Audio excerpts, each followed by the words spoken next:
you for coming. Thank you for coming to our 5th edition of Blockchain Talks in Amsterdam at the lovely Impact Hub. And before we start the evening, I would like to tell you a little bit more about what we are. We organize blockchain conferences in the Netherlands. We are currently holding a session for, we were yesterday in Eindhoven, tonight we'll be in Amsterdam, of course, and tomorrow we'll be in Rotterdam. And we hope to keep that on a monthly basis. So this started a couple of months ago when Valeria and Jana founded BlockchainTalks, and quickly it scaled. So they started with Amsterdam, and then Amsterdam and The Hague. We were in Amsterdam and Rotterdam, and this month is a bit different, and we're scaling to 3 cities. Next month we will be also hosting something a bit different. So this is what we call our monthly conferences, and we want to develop a new kind of product. So we're thinking of doing an Ask Me Anything roundtable session, and that will be on the 4th of April. So stay tuned for a bit of a different kind of concept. We care about quality, so we make sure that every person that is stepping on stage tonight will deliver and bring something extra special for you guys. We care about blockchain for good, about sharing knowledge, and about building our community. And maybe one day we could have maybe a Parallel Police in Amsterdam. So let's dream big. We have a monthly crowd of approximately 350 people. We've already hosted 27 speakers on stage. Our live stream is actually tonight with Kijkse, so thank you very much. And we have an outreach of approximately 1,500 people. On our meetup, we have approximately 1K, and our Twitter has just reached 400 followers. So share some Twitter love tonight. Thank you to all our partners who are making this possible. So Effect AI, Impact Hub, Small Cap Nation, the Komodo platform, Blockchain Workspace. Last night we were in Eindhoven with Lameco, and Changes, who is sponsoring the drinks tonight. Who are we? Jana is our founder. Valeria, our co-founder, is here tonight with us. Rinke, Oana, and myself. We are all very passionate about the blockchain space, and we are trying to bring something different for you guys and to help the blockchain mature. Maybe someone in the crowd is interested in joining us and helping our team grow. And finally, where can you find us? So please tonight share some Twitter love. Use the hashtag BCT. You can follow us at Blockchain Talks with a Z. And follow our Facebook and YouTube for some more information and more content. Thank you very much.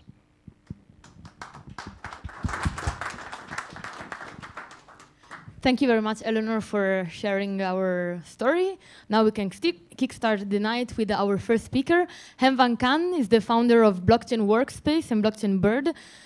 They provide professional trainings on blockchain technology. His talent is to make very difficult concepts easy, even for kids of 3 years old. So tonight he's going to show us the beauty of hash. Thank you. Thank you. Hello, everybody, that you came out so early so we can share the beauty of hashes with you. It's nerdy stuff, but I hope you like it. In 15 minutes, we will glance at the beauty of them. What we do is we do training, and also we train trainers. So if you are interested in joining us, what we do is that we teach about blockchain in easy wording. We try to use symbols and analogies to explain the complex field of blockchain. And maybe you see a few examples of that in my presentation. So what is a hash? A hash is a very dirty bastard, in fact. It's 64 characters.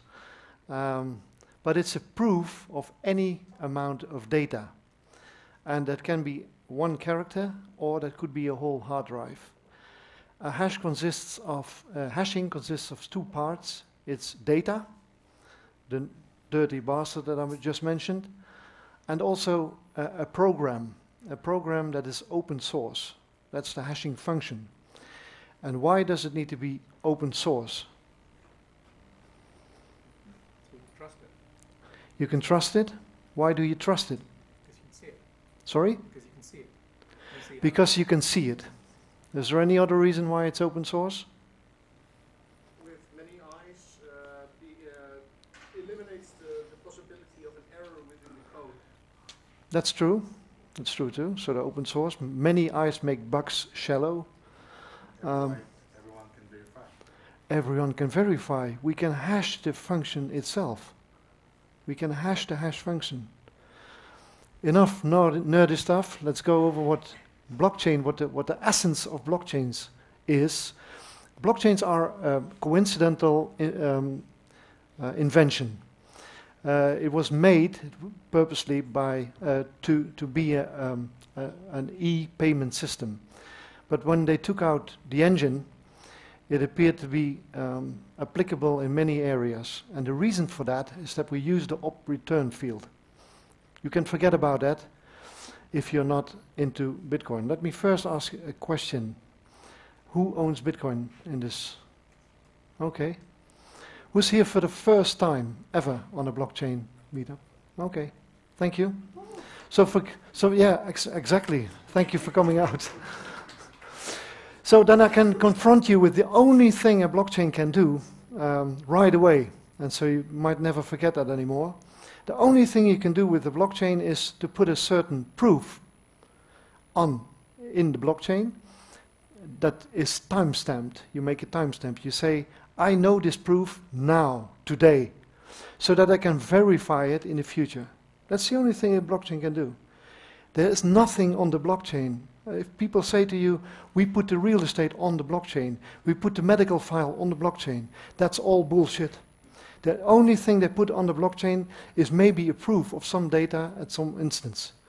Okay, and how do they do that? With this beautiful hash. It's a really fantastic thing.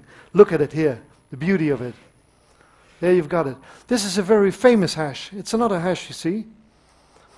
And it's produced by the hashing function. We will look into more detail quickly. Who knows this hash? Does anyone recognize it? But you were there yesterday. That's not fair. That's not fair. Yeah, I think because it is some zero. I think this may be the hash of the Genesis. Exactly. This gentleman is right. It's the hash of the Genesis block. What is the Genesis block, would you want to know? I can't tell you because I only got 15 minutes. But it's the first block ever in the Bitcoin blockchain. And it needs proof. We need proof that this block is still valid. And we need this proof. We needed this proof 9 years ago, and we need it today. And we will need it in 20 years as well.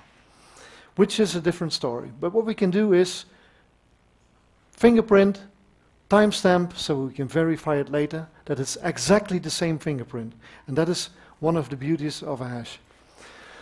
How does it work? What is it?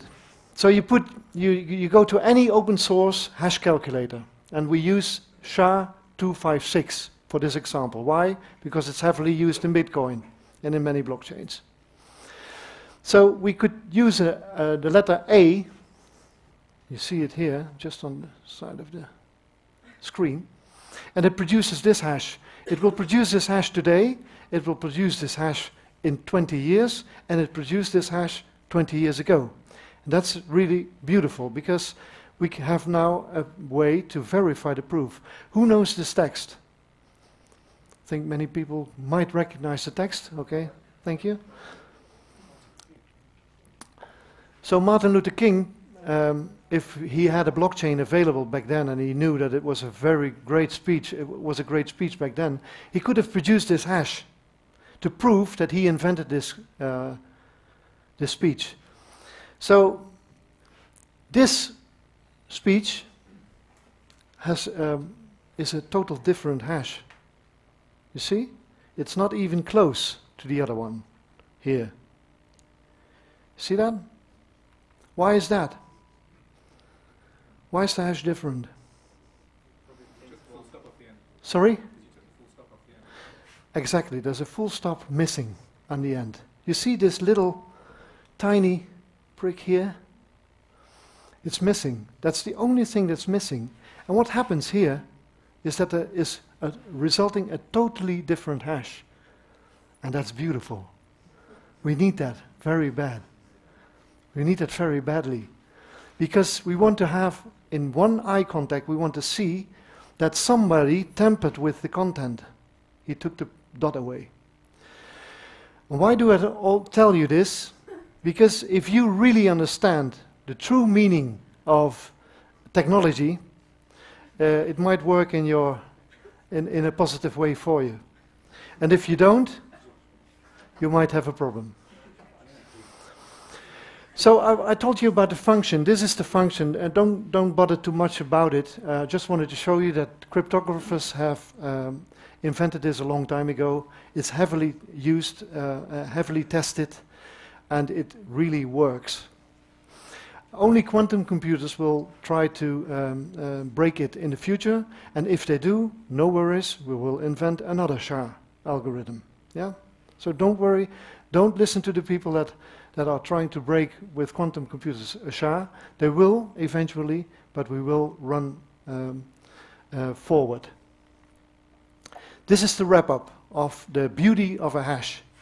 It's collision-free. That means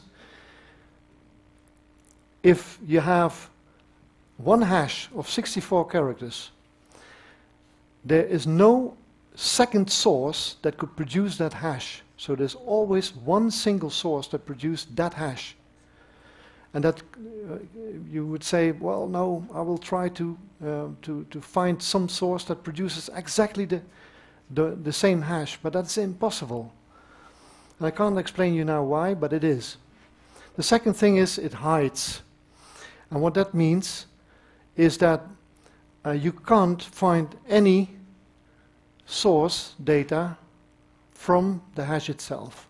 This is the character A as a source. You can check that on your mobile phone. That is this hash. But you could also say, put in a whole block of the blockchain with 4,000 transactions in it, and you produce one hash here. And you see this hash is has 13 leading zeros, and the first hash I showed you was 10 leading zeros, and it has to do with the difficulty in the blockchain of the Bitcoin. Maybe somebody else will explain you, and if not, come at me at the break. I will explain it to you.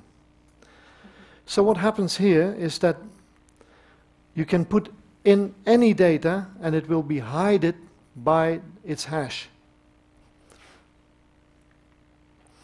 It's collision free, as I told you.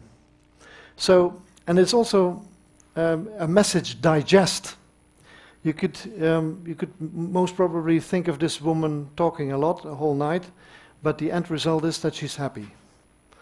And this proof, you could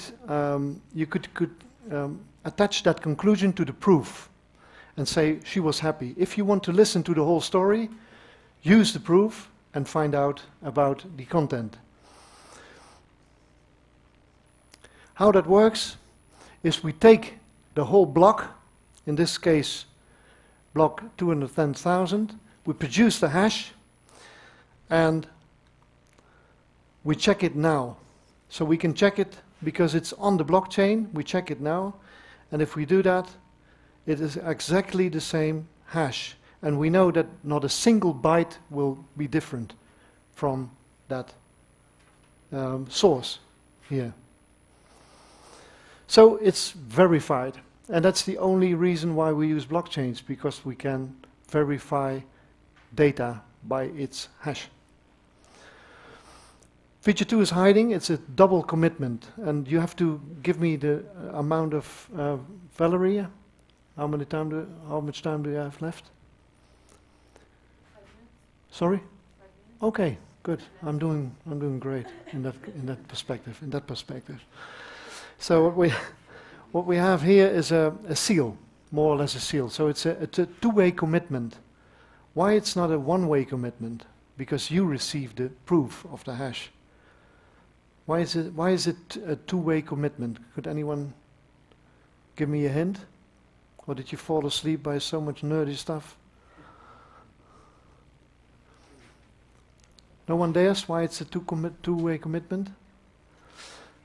Over there. Public and private key, no, that's a different a cryptographical building stone, which we can't go into detail. We have 5 building stones. One is a hash, second is a hash pointer, public-private key pairs, signing, and also encryption. But we do one at a time. We are looking at hashes, okay? Now, the reason why it's a two-way commitment is that as soon as I get the hash of some data that, for example, this lady here saves very cautiously on her own hard disk, as soon as I've got this proof of her hard disk or some document on the hard disk, and I would refer to that proof later, she has to supply the exact document. It's a two-way commitment. Yeah. If she doesn't, then the hash will be totally different. If she tries to change a single byte in the document, it will not work. And the last feature of last natural beauty, and we can wait. Just pick it up. I've got 5 minutes left anyway, so don't worry. Counting down. All right. So it's puzzle friendly. And how do we use that? How do we use the puzzle friendliness of hashes? What? Sorry? In mining, exactly, and also in difficulty, exactly. So in mining and in difficulty. So what is puzzle friendliness? If I throw a dice, that will give me 1/6 of a chance of a 6, and it doesn't matter whether I've already thrown like 20,000 times, my chance that the next will be a 6 is again 1/6. Okay, so that's puzzle friendly, and the production of a hash is totally random in the same way. So nobody can gain advantage by buying, what we say, a super hasher or something like that. It's a fair game. Yeah. You can buy a lot of computers that do exactly the same hash function. That is exactly what's happening. So all the mining farms, they buy a lot of hardware that runs the same protocol over and over again, because you have to try. It's random. Well, I think I went through at least 3 beautiful features of hashes. One was the collision-free. You can't produce 2 hashes. You can't produce with 2 sources 1 hash. The second is the hiding property. So you can hide the information and still have a commitment to that. And the third one was puzzle friendliness. So I hope that you will never ever forget about the beauty of hashes. And if you want to follow me on Twitter, I will, not every day, write my love songs about hashes, but I have now and again some details about what I think of what's happening in the field. Okay. Thank you. Thank you very much. Hank will actually be here at Blockchain Talks every month with 15 minutes of pills about blockchain technology. He will provide a short, easy and cheerful explanation of some important concepts to understand blockchain. Before I introduce the next speaker, I wanted to invite you to join slido.com.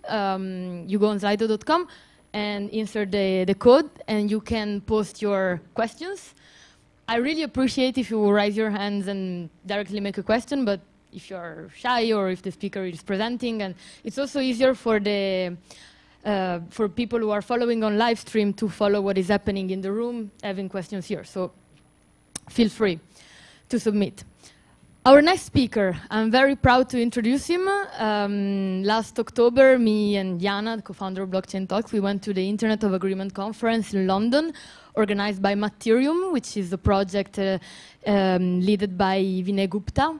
They're trying to make smart contract legally enforceable in order to build a bridge between the fancy, wonderful idea of a smart contract and the legal world, physical world, real scenario. And I really I'm a big fan of this project, and since then I wanted to have someone from Ethereum. And finally, I'm proud to introduce the head of operation of Ethereum, David Salgado. He has expertise as a software developer. He has worked as a technical architect and also as an entrepreneur. Therefore, he's here to offer us practical and insightful talk on the potentialities of blockchain technology. An applause to David Salgado.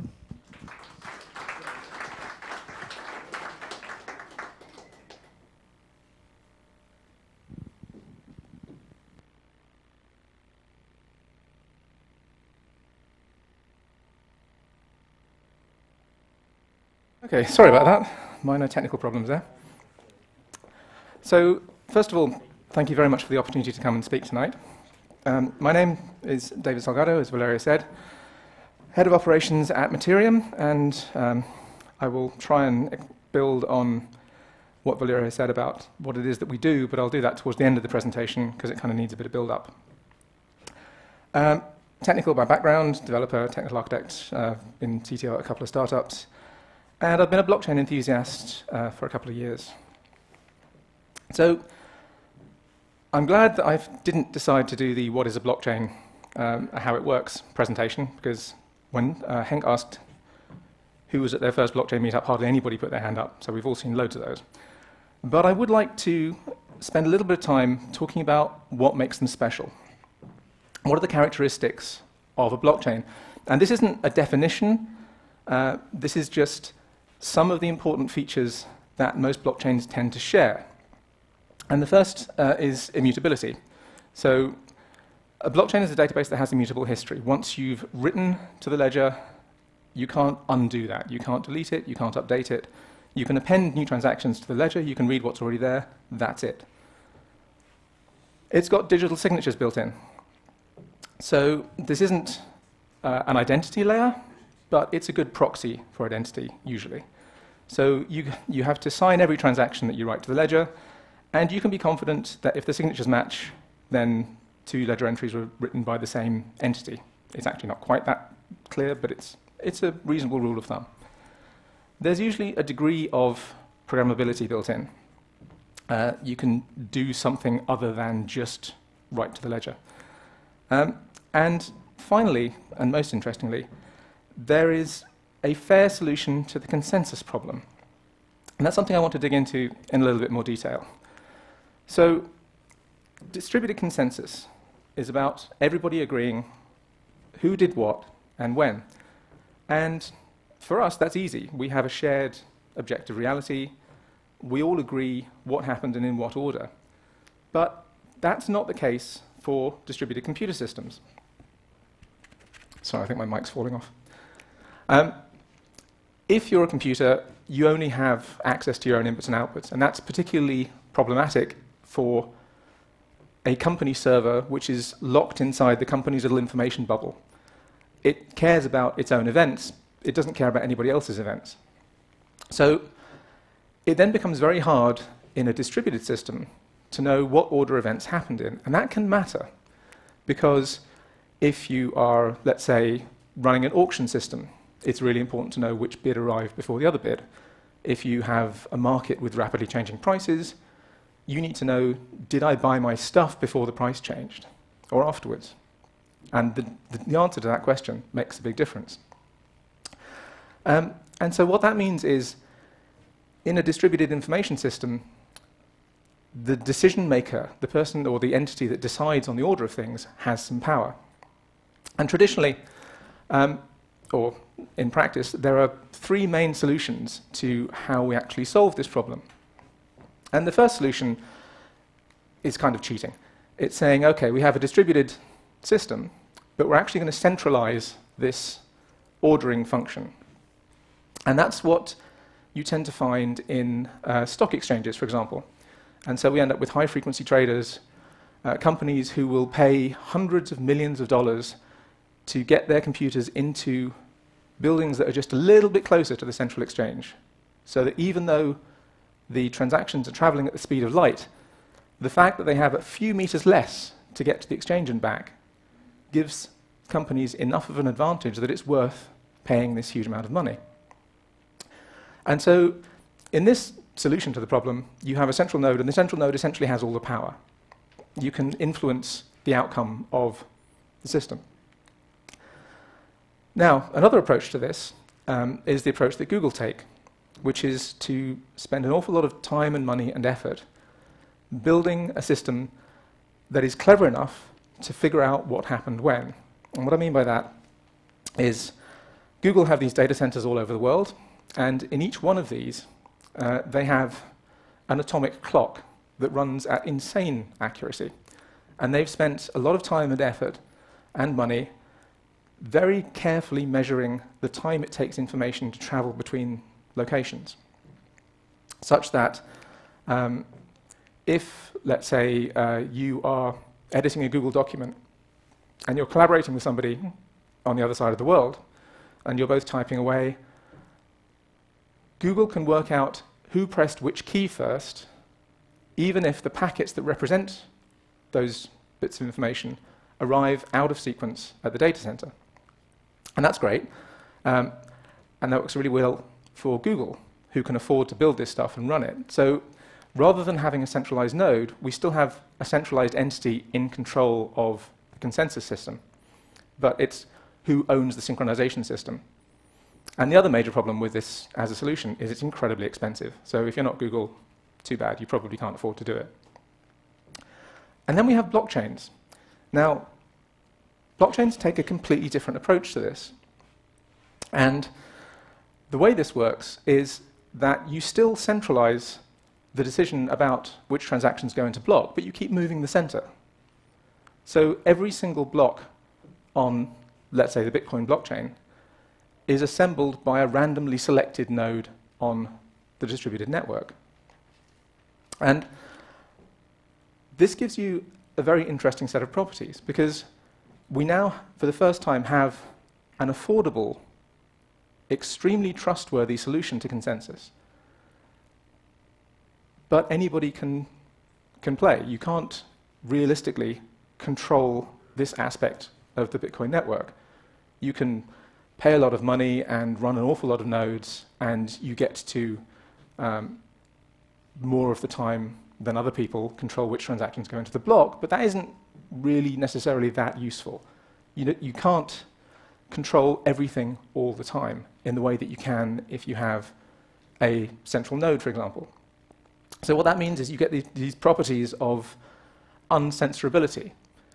If I'm the central node in, let's say, the stock exchange, then theoretically I can reject transactions from people I don't like. Or I can preferentially pretend I received some transactions before others if I like this entity more than that one. And with blockchains, you can't do any of that. Now I want to take a sort of sideways step and talk a bit about history. And I want to talk about the history of the internet. And there's a perspective on this that we like to talk about at Materium, where we think about the three ages of the internet. And the first is the internet of ideas. And this is going back to the very beginnings of what we now call the internet in the early to mid 1970s, when people were inventing the protocols that everything is built on. And this is things like TCP/IP for moving packets around and connecting computers together, FTP for moving files around, SMTP for sending emails. And this was great, and this ran from about the mid-70s up to the end of the 80s. And at this point, the internet was almost entirely academic institutions, not-for-profit organizations, moving information around, sharing mostly quite technical documents, files. So it was nerds, people like me. And that's great, but then in 1991, Tim Berners-Lee at CERN invents HTTP and HTML, and basically gives birth to the modern web. And suddenly the internet is more or less easy enough to use for normal people. You no longer have to be a nerd. So mid-90s, the internet starts kind of ramping up, becoming more and more popular. Normal people turn up, and they want to do normal people things, including shopping. But you kind of can't, because it's not safe to send your credit card over the internet at this point. So what tended to happen is that if you wanted to buy something on the internet, you might place your order online, but you'd pay for it out of band. You'd pay for it off the internet. So you'd post somebody a check, or you'd phone them up and give them your credit card details, that kind of thing. And then in the mid-90s, we added just enough encryption to make credit card transactions safe-ish. And we've got the Internet of Shopping. So secure sockets layer, which makes HTTPS work, means that your connection to the server is encrypted, and now you can actually use your credit card online. And then we get companies like Amazon, where you send them some money and they send you some stuff. eBay, where you send them some money, they send some of it to somebody else, and that person sends you some stuff. You send Netflix some money, they show you some stuff. And if you're a business, you've got companies like Google and Facebook, where you give them a ton of money and they send you some customers. And this is more or less taking us up to about now-ish. So 20 years or so, you can do an awful lot of stuff online that has commercial value. By some estimates, it's added about $1 trillion to global GDP over those 20 years. But it's entirely credit cards. It's all about transactions. And in a way, that's really not very surprising, because the web is kind of transaction-shaped, if you like. You've got your client computer talking to the server, saying, hey, send me a page. OK, here's a page. It's very much transactional interaction. And for credit cards, that's great. But credit cards represent about 1% of global GDP, all the credit card spend in the entire world. So for the other 99%, this really isn't that great, because a lot of the other 99% isn't transactions, it's agreements. So if you think about something like entering into a mortgage agreement, which can take you about 25 years to pay off. Now, who knows what's going to happen to the company that you started that agreement with in 25 years? 25 years ago from today, the internet was a very, very different place. An awful lot of companies that just aren't there anymore. So you need something that's a different shape if you want to do something with the rest of global trade, the rest of global commerce. And so we have this concept at Materium called the Internet of Agreements. And we think this is kind of where we're entering into now. And largely that's because, or partly that's because if the web is transaction-shaped, if the web is shaped like shopping, then blockchains are shaped like agreements. Because you have this very long-running, persistent system. You can't turn off Bitcoin. It's even been written about by Ralph Merkle, even likened it to a life form. So you have a persistent store for your transactions. It's inherently multi-party, so the digital signatures aspect of blockchains is a really good fit for this. And you've got some conditionality. So the programmability of the blockchain is a really good fit for setting up the kind of multi-party agreements that an awful lot of global trade is built upon. And I want to talk a little bit about programmability. So I said that all blockchains have some, and that's true. And if you look at the Bitcoin blockchain, there is a scripting language. It's very, very limited. And basically with Bitcoin, you can say, how many coins are there? Where are they? Who owns them? How do they move around? And that works really, really, really well. And Bitcoin, and actually no blockchain, has ever actually been hacked. There have been a lot of famous hacks. None of them have been actually the underlying chain. And considering that last time I read an article about this, they were talking about a $40 billion bug bounty for hacking Bitcoin. It's not because nobody's tried. And as with everything else in the blockchain space, that figure is now out of date by a factor of about 10. So it's now a $400 billion bug bounty. Then if you look at other blockchains like Ethereum, you can code almost any computer program you can imagine on the Ethereum blockchain. Not quite any, but almost any program can run on the EVM. So you have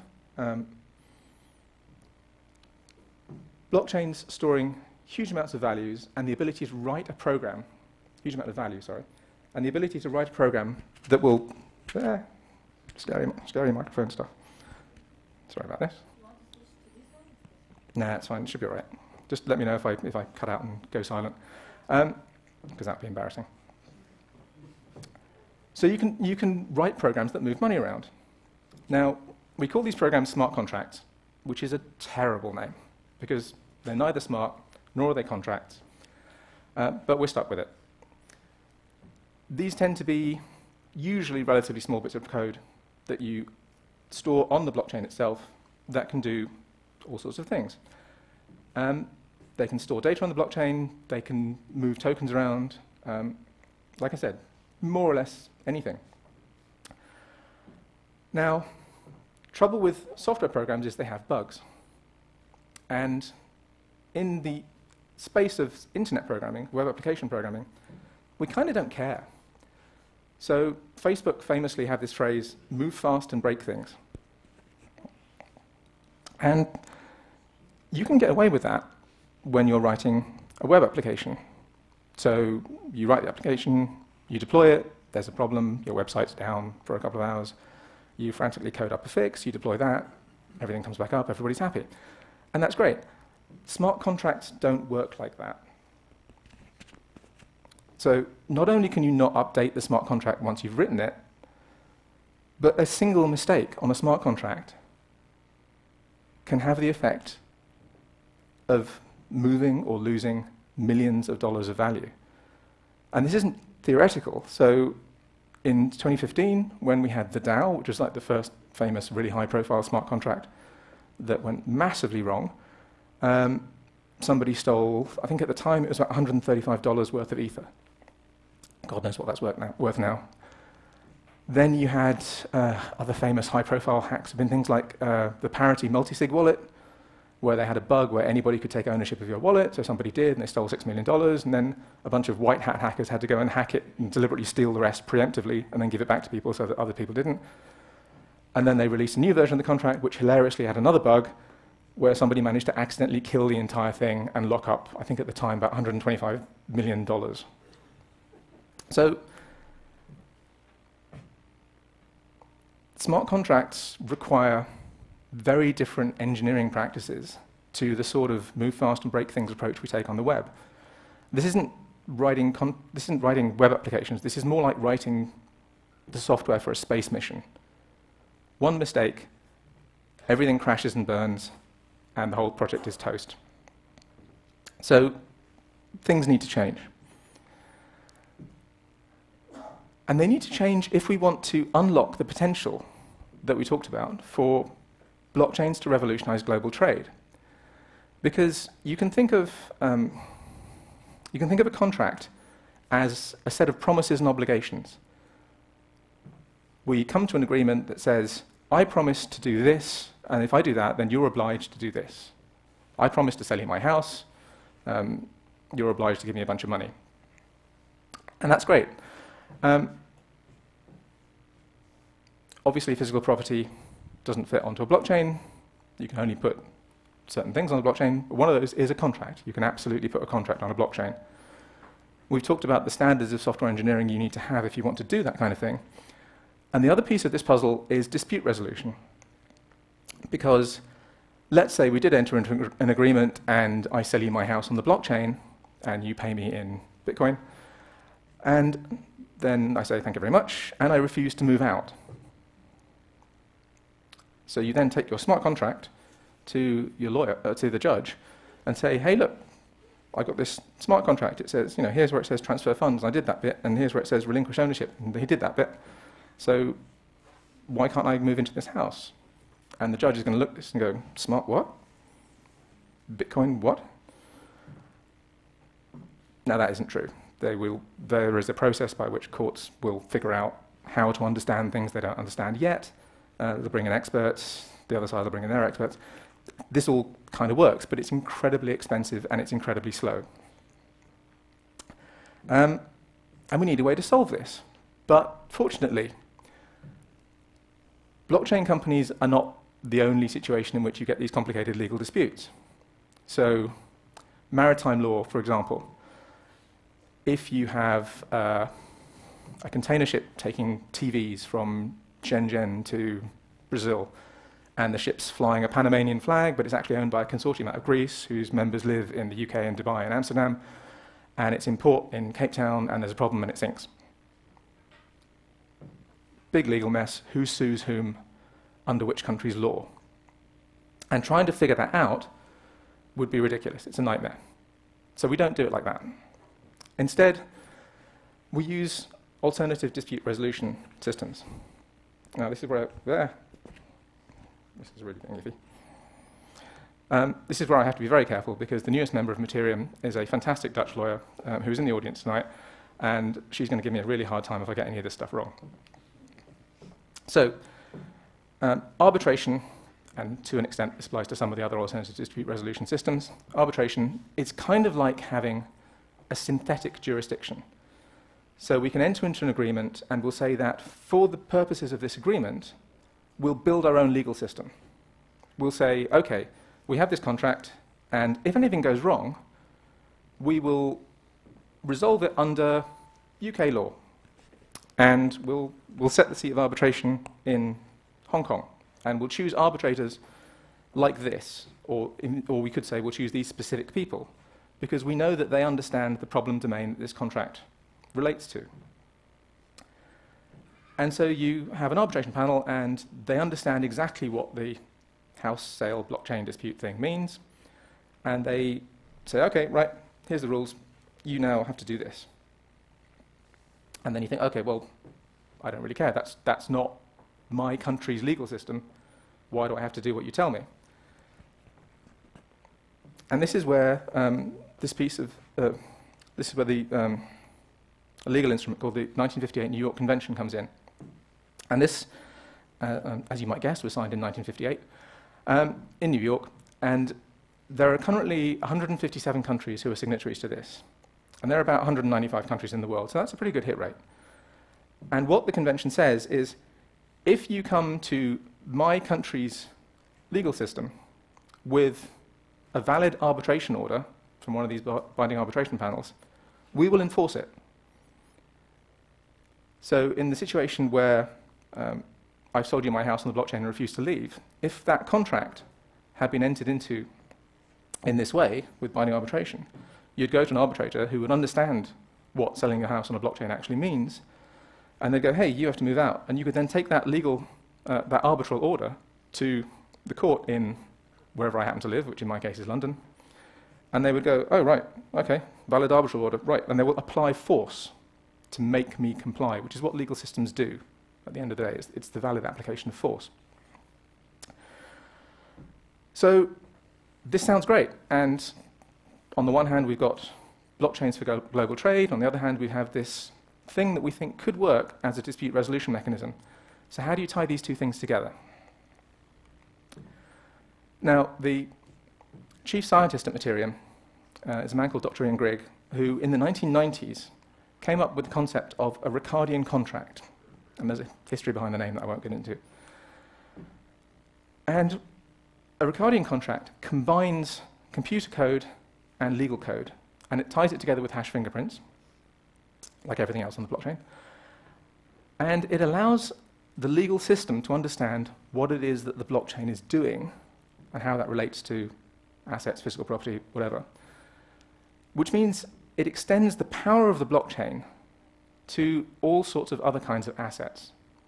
Property, intellectual property, all sorts of things. And finally, I'm getting to what we do at Materium, because this is what we do. We create Ricardian contracts that combine legal contracts and smart contracts. So we exist kind of at the interface of law and technology. We write these contracts using binding arbitration and other dispute resolution mechanisms, and we're in the process of training arbitrators in all of the major centers of arbitration around the world so that you have people who actually understand this stuff and can make these rulings. Based in London, which traditionally has been kind of a world center for arbitration because of the maritime history. It doesn't have to be, this doesn't have to be tied to London, doesn't have to be tied to Ethereum for that matter. And we have legally enforceable blockchain contracts running right now. This stuff actually does work. Thank you very much.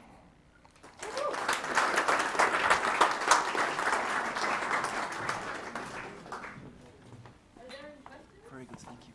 Yeah, there's Oh, okay.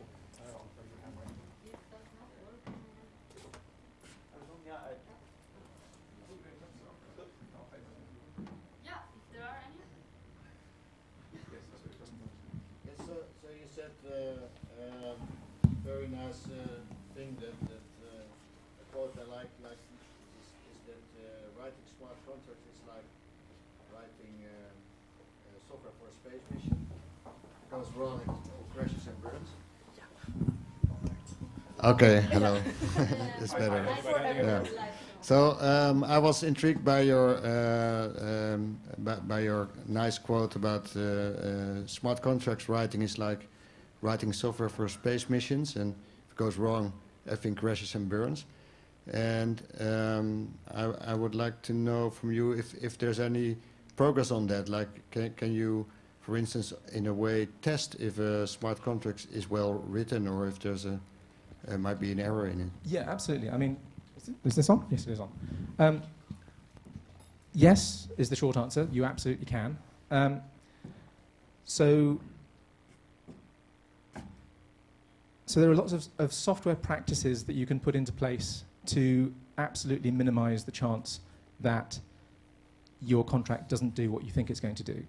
So on the sort of the building side of things, you've got similar best practices to the best practices we have for writing programs for the web or for any other domain. So test-driven development, domain-driven design. You write the tests for the behavior of your contract first. So the approach that we're looking at now is for the legal contract. So there's an approach called literate programming, which is kind of where you have the description of the program co-located with the actual code.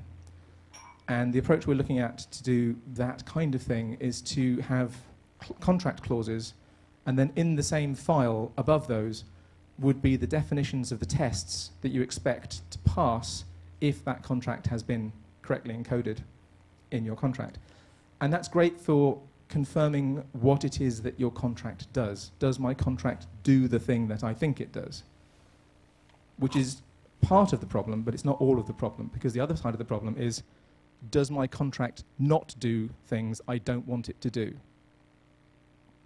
And that's where all the bugs are. And so to try and minimize the chances of doing that, you can, for certain blockchain languages, you can use sort of formal verification methods. You also potentially can use things like fuzzing, where you randomly generate vastly more scenarios than a human could possibly come up with, no matter how weird, because it's a machine doing it and that can do anything you want, and you throw all of those at the object under test and see what it does. And the other piece of the puzzle is that we will not release any smart contract to any client until they have commissioned an independent audit from somebody that we trust to be competent to actually do this. So this is kind of a three-pronged approach to try and minimize the chances of anything getting out into the wild that isn't 100% safe. We have some other approaches to minimize the problem, which I kind of can't talk about because we're filing patents. But that's the ones I can talk about. Sorry, I didn't see which questions. Okay, I'm here.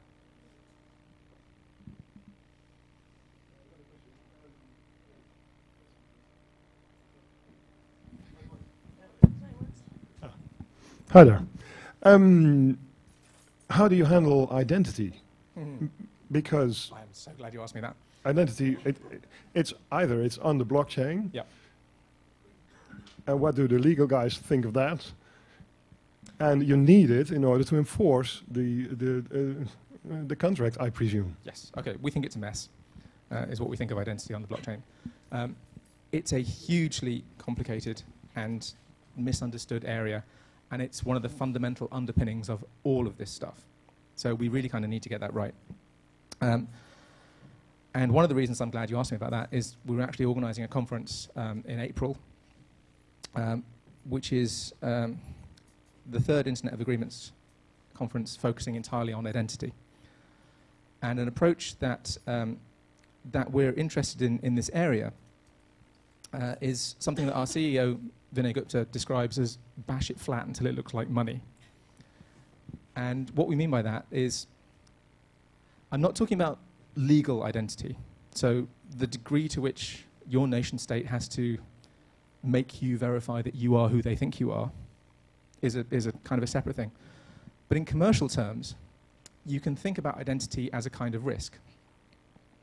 So if I enter into a transaction with you, and obviously we're talking about sort of transactions where I can't necessarily see you.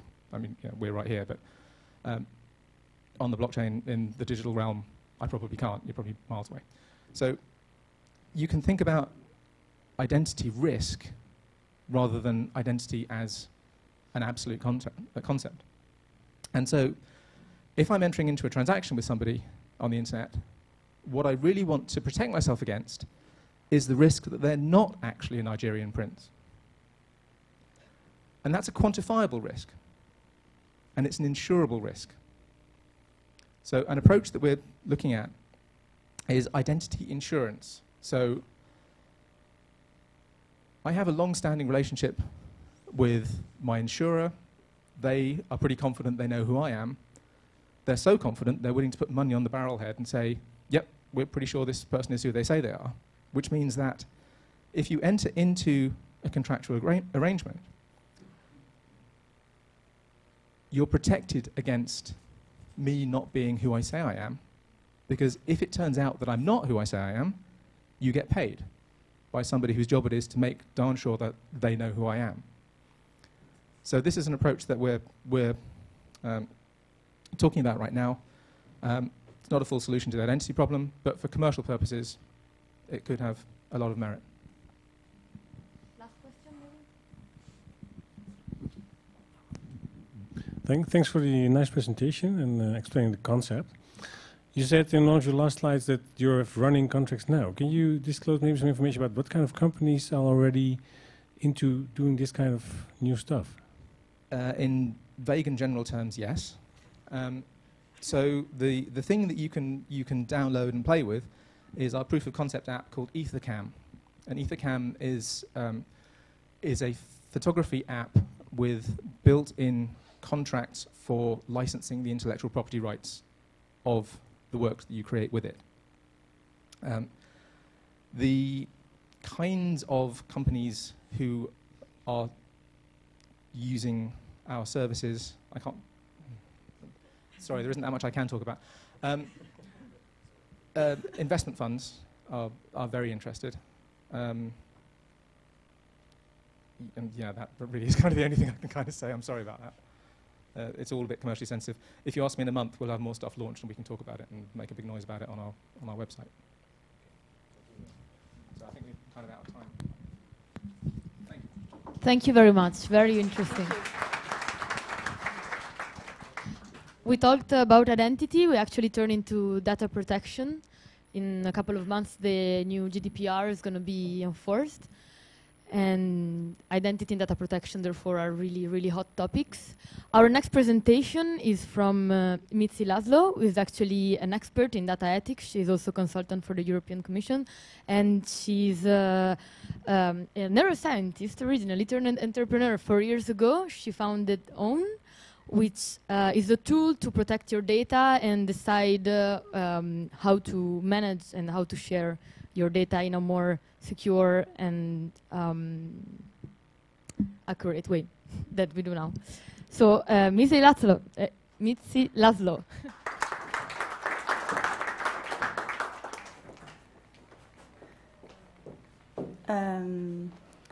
not at the start.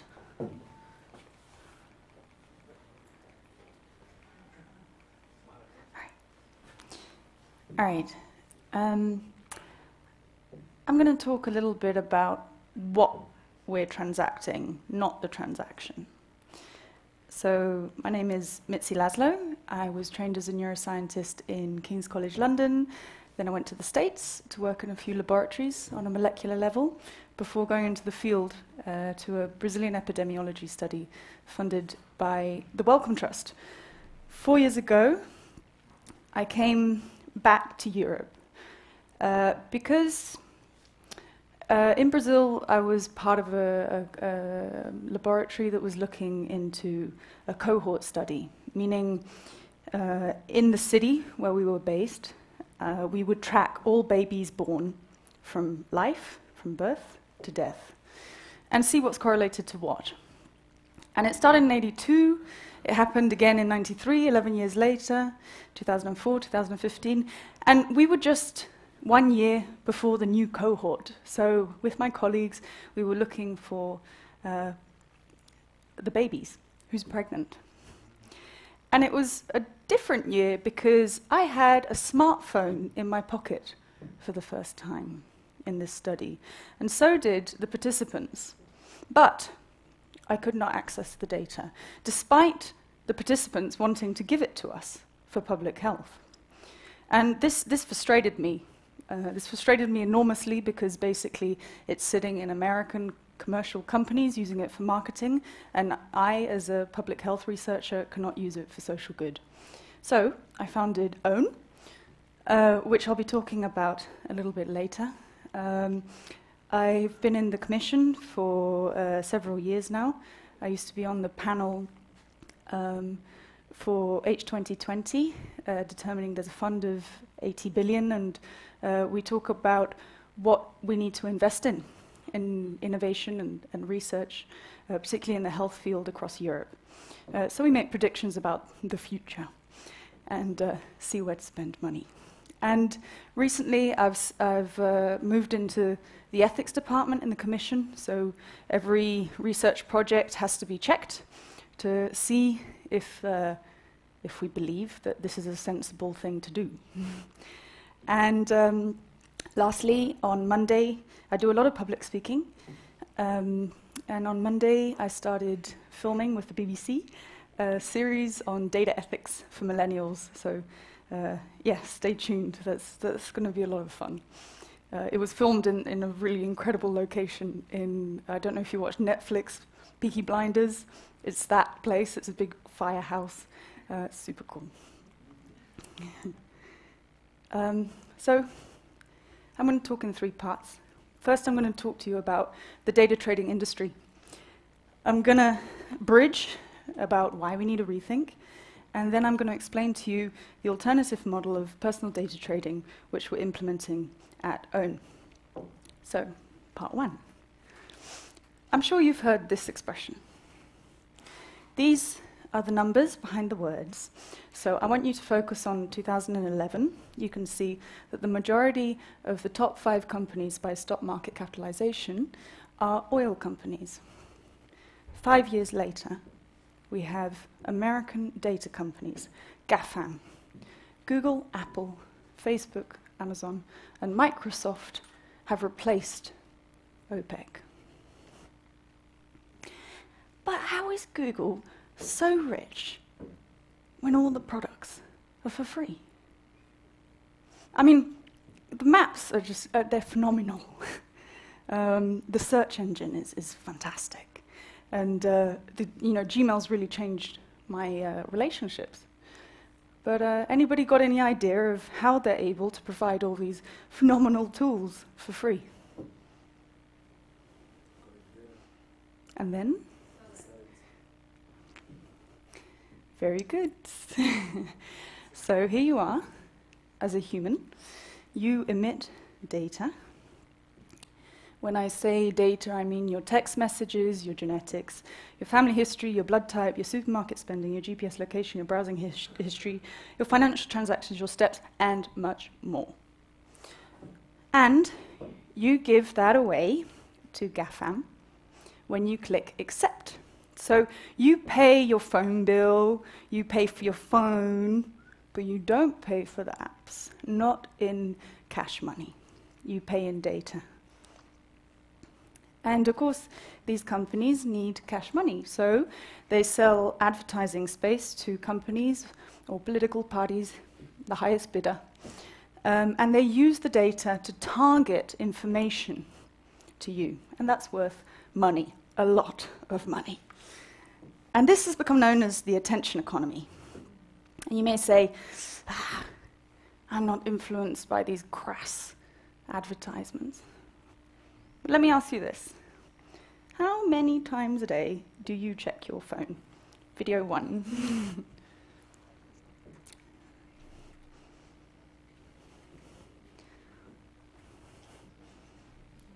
There's sound.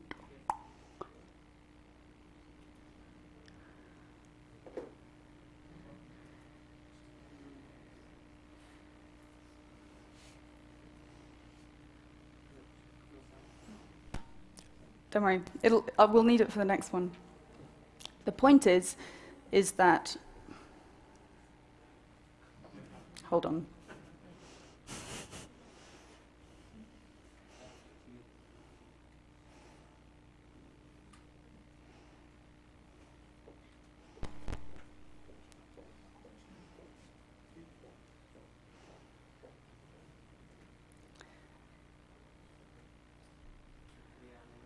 Don't worry, we can go back to the presentation. It's just, yeah, please.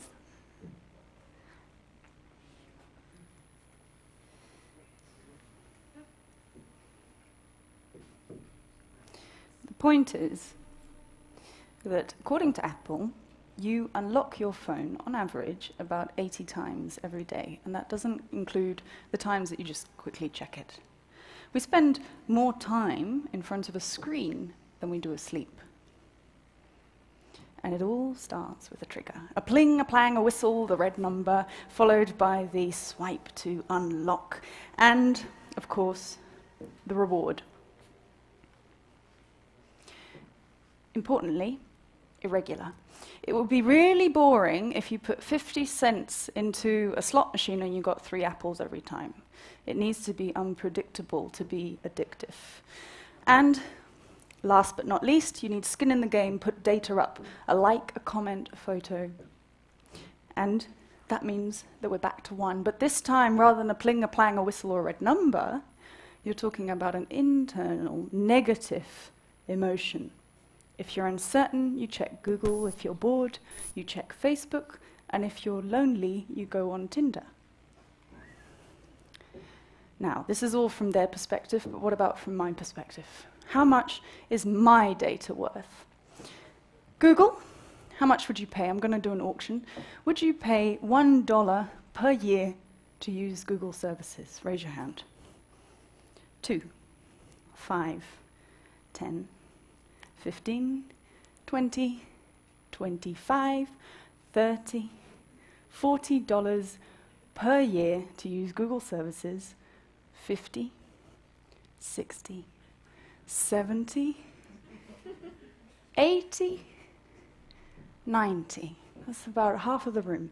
That's how much they make off you. Facebook, 34.5. That is how much you are worth. Your identity is worth on Facebook. And these numbers are not perfect. It's basically the revenue divided by the profit divided by the number of users. But the point is to say that your identity has monetary value. Here are some prices for black market data sales. Big difference between your identity and your medical identity. And this is China. We have another video. Yeah, sure. In China, they have face recognition, so that when you walk around the street, it matches your identity to your online identity, and from this, you have a social entity.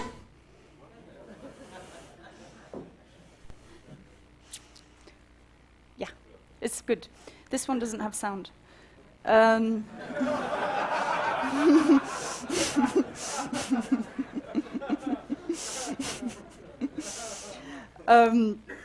So if you go to a public toilet, you have to use your face, because there's a problem with people stealing toilet paper. It's tragic because it's poverty, basically. If you cross the road in the wrong place, social index go down. And that social index determines how much access you have to public services, for example, healthcare. So this is another central model. Oh, now we're back to the slides. Sorry, I'm making you work.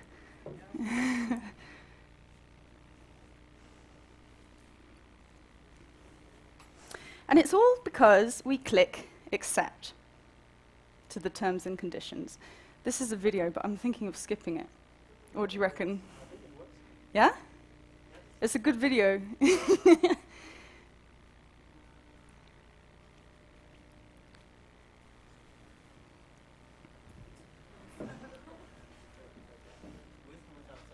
Oh, this is definitely with sound, yeah. It's okay. Sorry to put you on the spot. Yeah?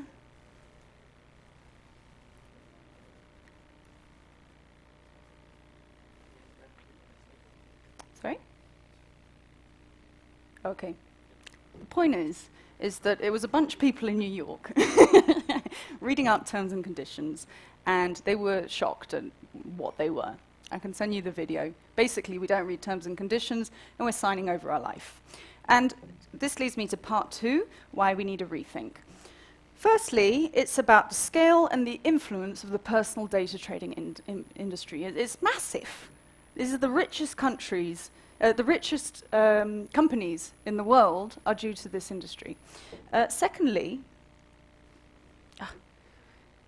we have this approach about privacy. So either you have, using data or privacy. And privacy is a bit of a no-tolerance attitude, because realistically, if you have a central database, you're not going to have privacy. There needs to be a third or a fourth option, because we're completely unwilling to pay for these highly convenient tools.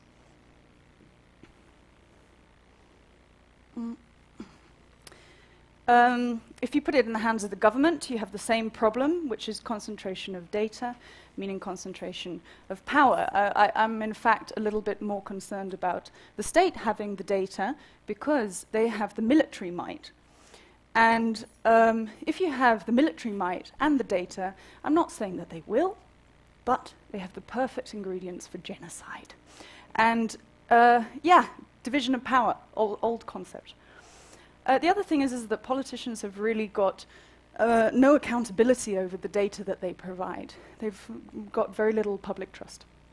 And there's a complete disparity between the ethics process in public research and in the private sector, meaning that the public research is being hindered while the private is steaming on. So we're putting our public sector at a disadvantage.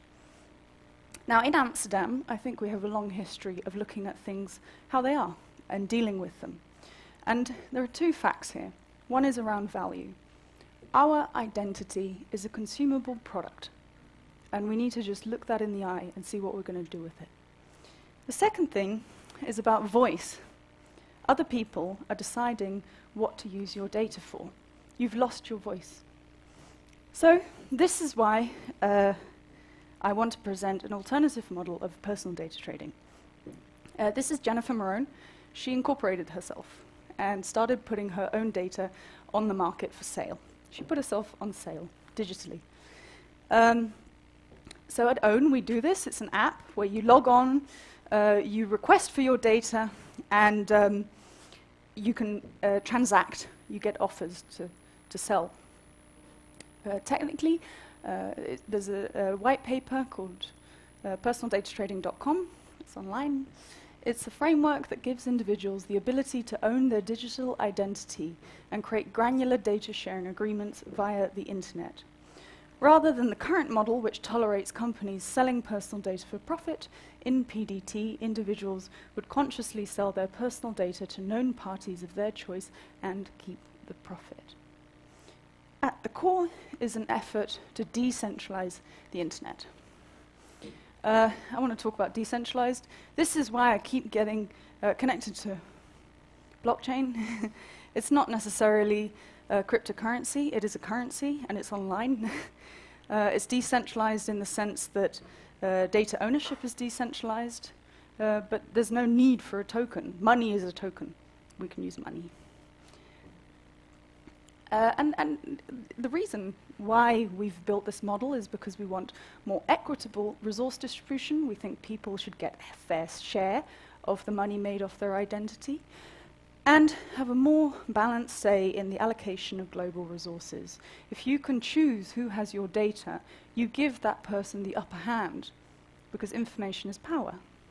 So if a large body of people really determine how information flows, we have our voice on a global level. It's like a global voting system. There are 27 personal data trading initiatives. One of them is by the inventor of the World Wide Web, which was mentioned in the previous talk, Sir Tim Berners-Lee. He speaks regularly on The Guardian. The same day that we were filming in Manchester with the BBC, which is where The Guardian was started, there was an article from Sir Tim Berners-Lee, front page, about not giving too much power to these 5 companies in America. OWN has been active since 2014. You can read about us more here. There are 12 people on the team, 4 advisors, and we've had backing from these 2 companies in kind. Eden Speakerman put together our brand. Reluctantly Brave helped us with the early material, and we got a grant from the city of Rotterdam. I've spoken at a lot of places about this issue. Here are some of the key ones. It's very varied, from private sector to much more public, into the social sector, tech world, and just basically means ID, please. So you say, okay, my username, mitzi.laszlo, and here it is, my data. CSV file, you open it up, very underwhelming. And I did this for all of them. It took me 3 months. Yes, I'm the only person probably that's done this, but I did. And by the end of the 3 months, it was of course out of date, because you're constantly producing data. So if you wanted to enact this legislation, you would have to work on it full time, which is ridiculous. So our programming language will read in a CSV file and enable you to integrate it. You know that already. right, so we want to make this process easier. And the first step is about design interface. We don't expect people to write emails. We would like APIs, which you can click on through a button. Collecting your data should be easy as the click of a button, and OWN is building that button. So we have a pretty face. Here it is. We've got a very functional in-testing. We have some encryption that was audited by NCC and given the stamp of approval. And now we're running a crowdfunding to finalize the building of that button, but also we want to have a ceremonial click. Right? So on the 24th of May, GDPR, this legislation is coming about, and we're throwing a party. We're throwing a house party, and we're going to do the Harry Potter strategy of just sending loads of data access requests. We want our rights. And we're going to do that through a paperwork revolution. So we'll follow that as a documentary. And yeah, I hope you press the button too. So eventually, once we have our data, we'll be able to talk about making it work for you. Your data is valuable, and we help you own it. This is an example of what you could do. You could donate your heart rate and location in aggregate form in a group to researchers working on cardiovascular disease. Or you could sell your supermarket bonus card data, your Albert Heijn thing, in aggregate form to pharmaceutical companies for €8 per month. These are offers that you could receive. And it's all about making the world a little bit less big brother and more little sister. Thank you.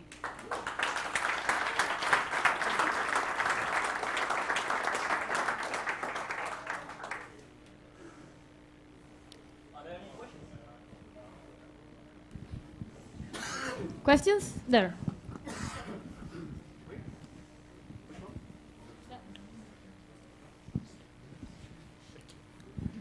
Hello. A little bit of an unrelated question. Do you get confused with Oprah? Oprah? Because of the OWN and the OWN network that she advertises in the States? I've never, ever, ever had that question.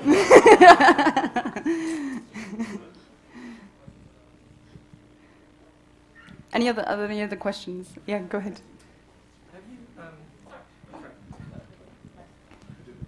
I'm curious if you've done any kind of user research amongst people who are not the kind of people that we are, who would be very interested in these kinds of questions, i.e. not nerds, to see if there's, what kind of appetite there is for people taking control of the data. Do people care enough?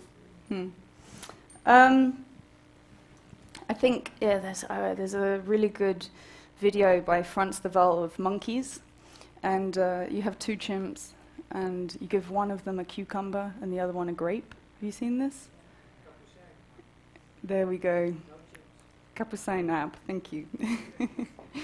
And what happens is, the first time it's fine, and then the second time the monkey that receives the cucumber, which they like less, gets seriously pissed off.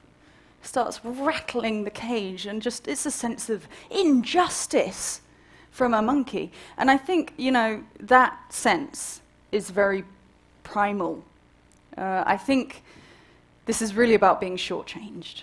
I think that these apps are really fabulous. I love them. But they're not really worth America. It's really beads and bangles stuff, you know? You think you just get a shiny mirror and you run off, oh, happy, and you think, oh, own America. What does that mean anyway? And that's what's going on with the data trading industry, is that we're being shortchanged. So I've spoken in the Hague Hotel School. I've spoken in an institute in Switzerland, which has the richest kids in the world. And frankly, it always generates this attitude of, A, I don't want to be shortchanged. Nobody wants to be an idiot. And secondly, narcissism. I think secretly we all want to meet our digital identity. There's this little sort of Pokemon running around on the internet, which is a shadow reflection of ourselves. And I think one of the reasons people get drawn to it is simply a curiosity to look in the mirror. So you don't have to understand everything to be curious. Yeah?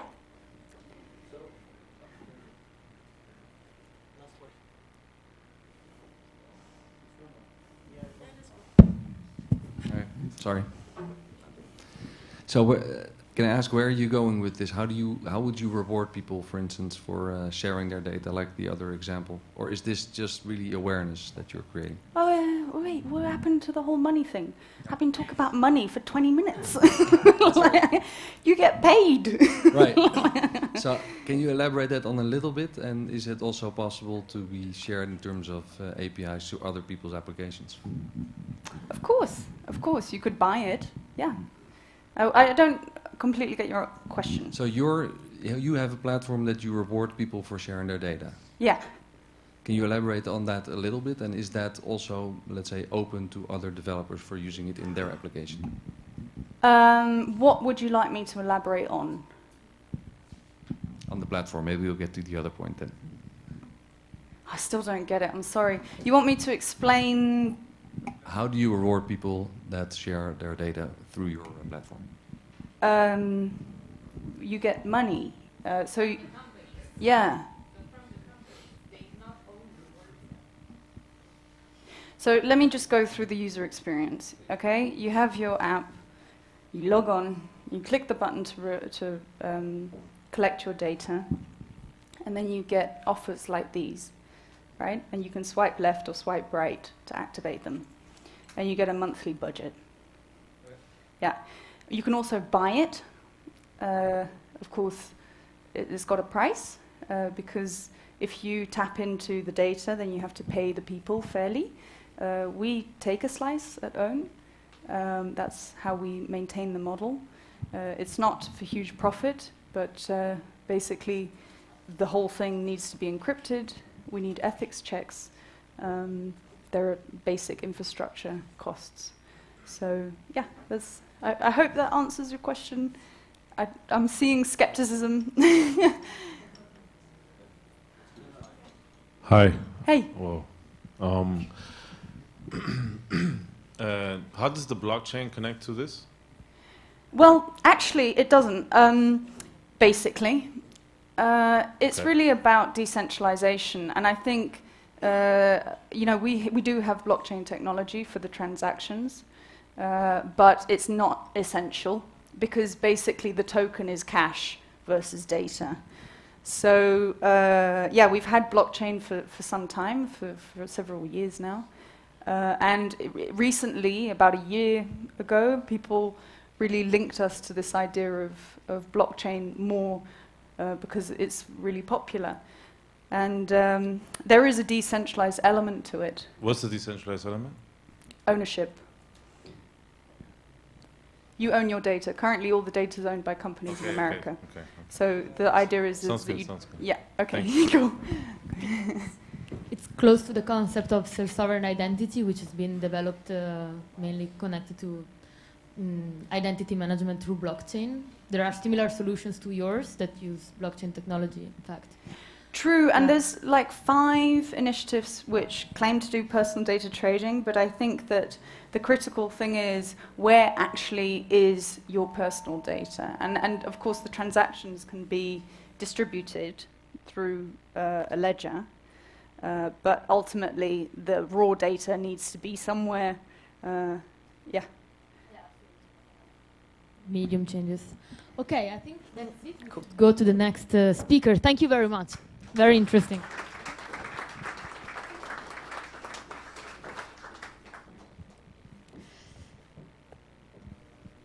So we all talk about decentralization. We own a lot of cryptos, but when it actually comes to sharing economy, we still have to rely on centralized platforms such as Airbnb for the housing sharing system.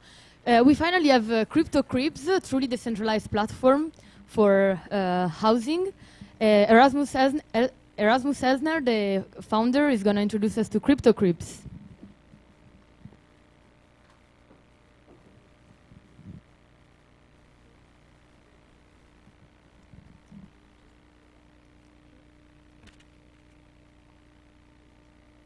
Test. We are ready. Okay, hey, hello. Okay, I'm really not used to hearing my own voice like this. I'm not a public speaker, I'm an introvert. So, anyhow. So yeah, you can see I'm an academic. I've done this presentation with LaTeX, which some of you might know.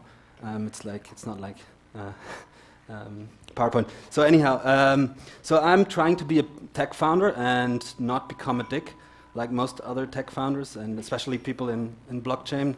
It's mostly idiots. So my idol is really Craig Newmark from Craigslist, who, even though he's built one of the coolest sites on the internet, he never sold out, and that's what I'm trying to do. So I've built CryptoCribs with my founder here, Serge, and we got really annoyed by the whole blockchain industry this summer, people raising millions of dollars without a line of code. So we talked on the phone, and I was in the US, and I always had to change apartments every few weeks, and I never had a place to stay, and I tried to use Airbnb, but it was so sucky because they want you to pay 20% in fees. They censor your messages. And then he just said, yeah, this whole crypto space, it's just lots of fools trying to build stuff, and there's nothing really useful. And then he said, yeah, let's just do an Airbnb with crypto.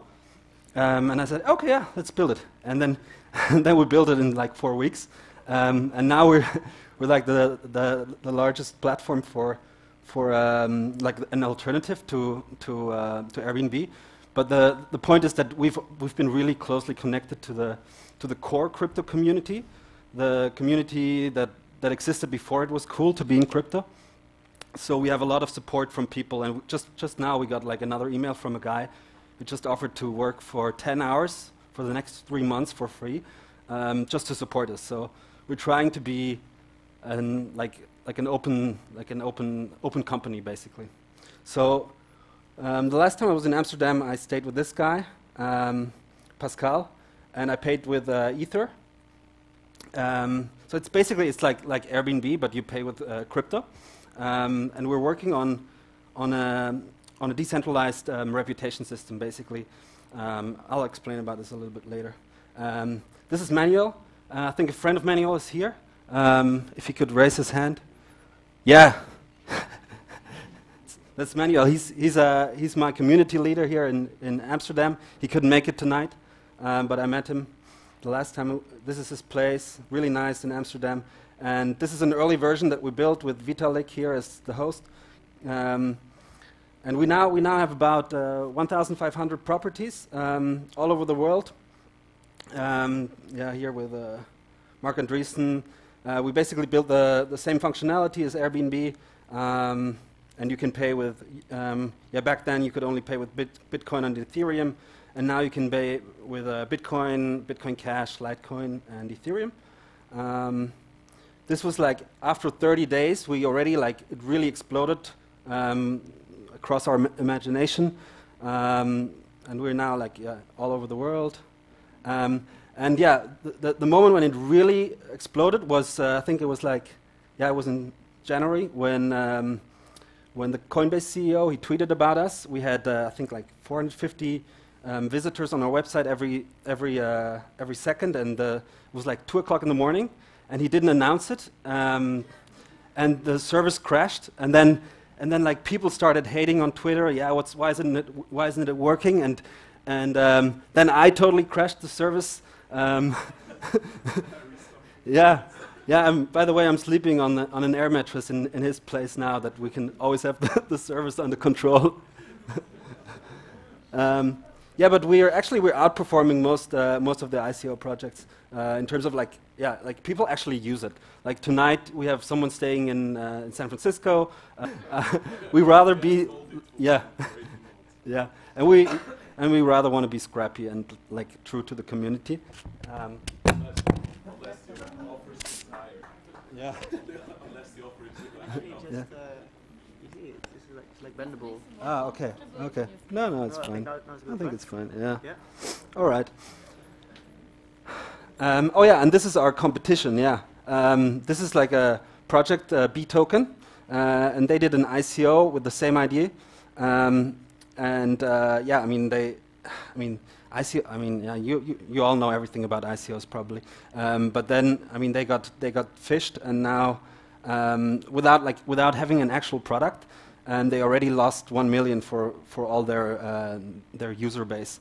I'm not sure if you heard of Bnest or Btoken, and it's just incredible, this space. So what was the idea initially? So the idea was basically that you have.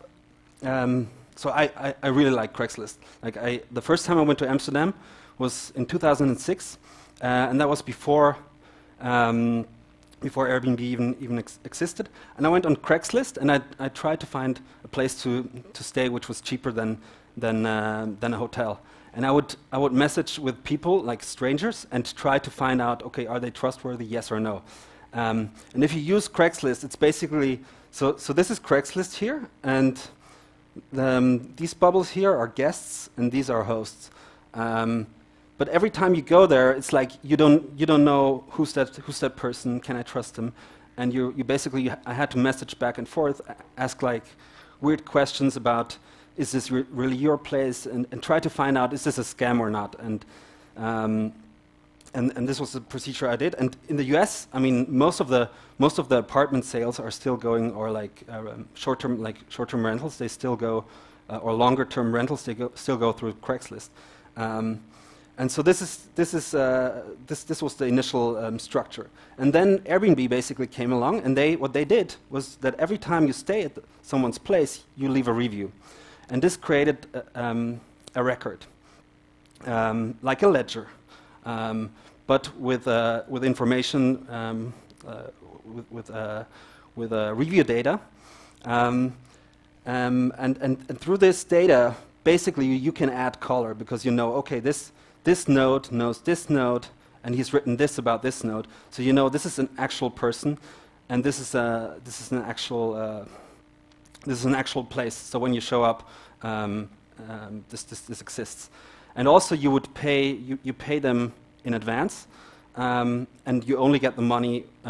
So basically, it created this through having this escrow financial escrow service, basically paying in advance and only paying out once you move in. It created this financial intermediation layer, and this is really the value that Airbnb brought along. But the thing is, nowadays, if you have a superhost who has hosted 100 people already, you know that this person exists. And I would personally happily pay almost every superhost because I can see that this is a trustworthy person. And if I'm allowed to leave a review, then I would pay him directly in cash rather than paying 20% in fees. And so our idea was really to create a trust ledger where in the beginning what we do is we take a fee, and this fee goes down by a percentage until it's at 0 after about 10 transactions, and then you can basically write on this trust ledger, and I call it reputation mining. You mine your reputation, and once you have that, you can basically book directly and you can leave the review directly. And so the idea is basically that in the beginning we were centralized, but then we start taking ourselves out of the picture, and in the end people can transact freely. Yeah, so that's the idea. And now a few recent news. So last week we launched on Toshi, which is a open source app developed by Coinbase. Yeah, now you can basically you can book places using your smartphone as well, which is quite nice. And we're also supporting a Netflix documentary where we have a guy,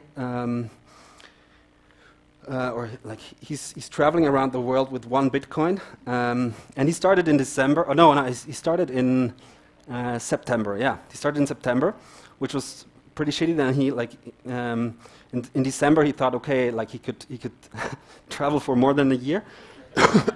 And now he's back to basics. And so basically what we help is we help him identify crypts, and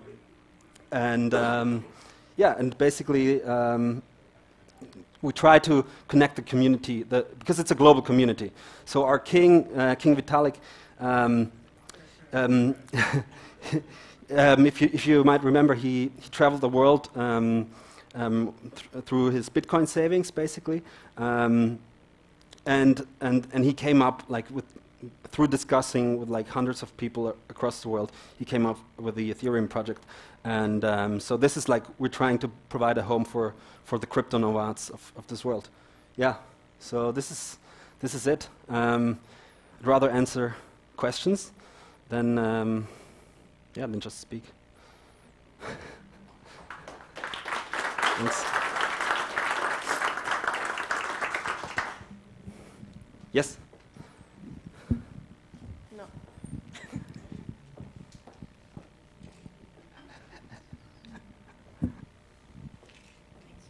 Thank you.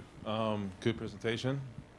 I have a few questions. Number one, are you working with Toshi, or are you it's like Toshi is so they have provided us with 3 developers to help us with the Web3 JS integration, and it's basically it's an app.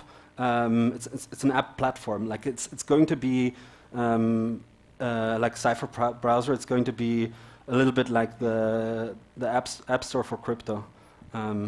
So yeah. Okay. Interesting. What do you mean by being real to the crypto community? I mean, not taking other people's money up front, I think, is is a good start, and just like allowing for exchange and for learning within the community. So a lot of people, like some of the hosts, some of the hosts that we have, they're really new to it, and if they have someone stay over, and we had that happening over and over again, because I think, so in my experience, I think it takes about 100 hours to really wrap your head around blockchain and how it works with the miners. Yeah. I mean, you know. So it's basically it's a missionary tool, I would say. Yeah. Okay, so the there's no business model, or? Yeah, the business model is that we just intermediate ourselves after a while. Yeah. No, but how do you make money? Yeah, we take a small fee in the beginning. Yeah. Okay. And then it goes down, but you can always. So I mean, one thing that's really important to us is really to be censorship free, because Airbnb censors your messages. They cut out the phone numbers and the emails, and I think that's just so patronizing and so unnecessary. And if someone wants to book outside of the platform, and that happened before, it's fine for us, you know. How big is your team? It's me and him. Yeah.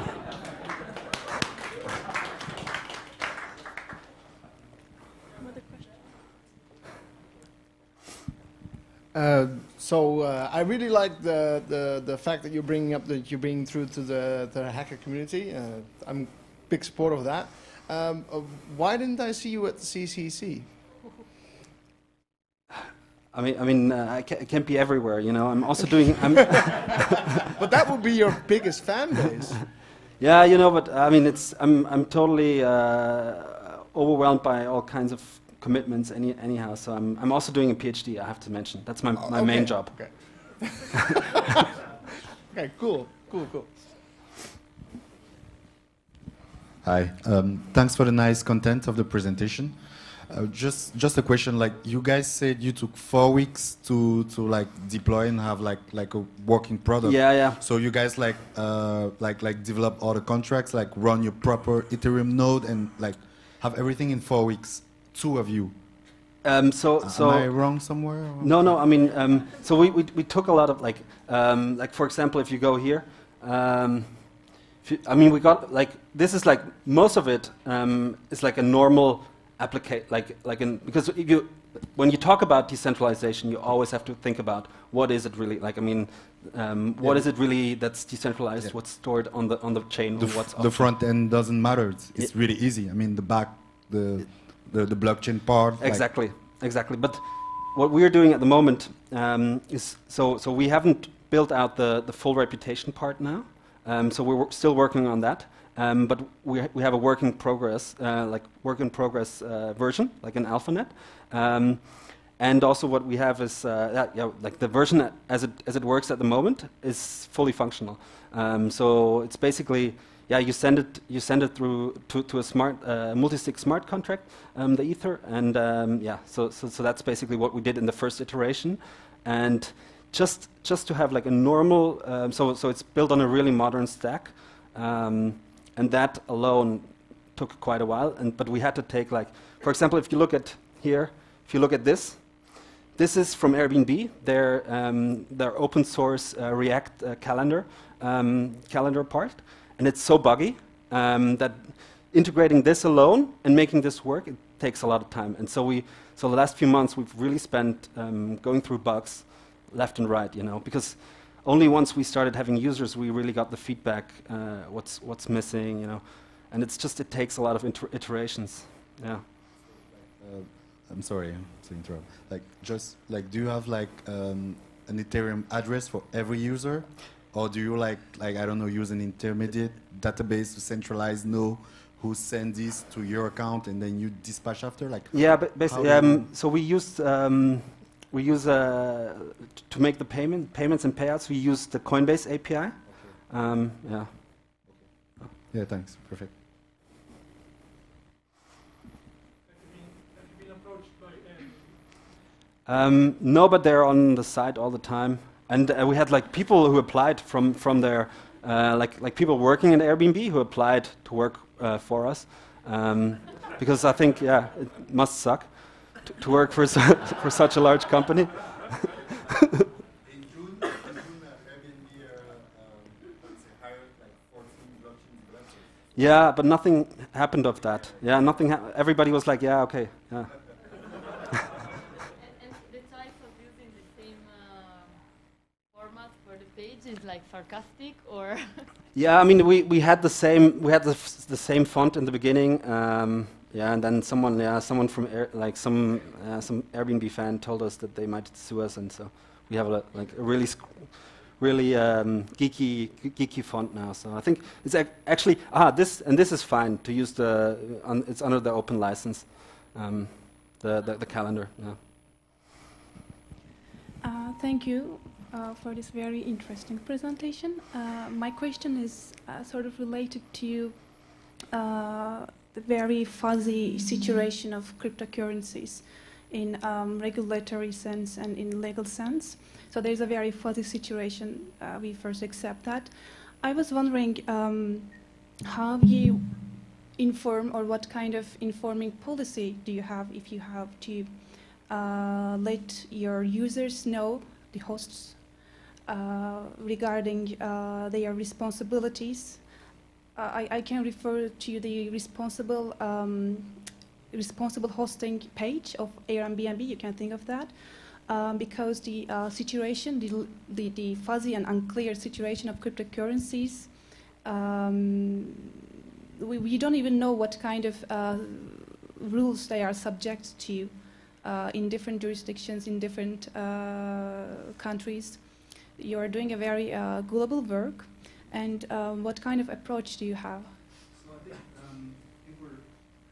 think we're using really the strongest part of the technology, which is cryptocurrency. It's the only really working part in blockchain at the moment. So wealth transfer across nations.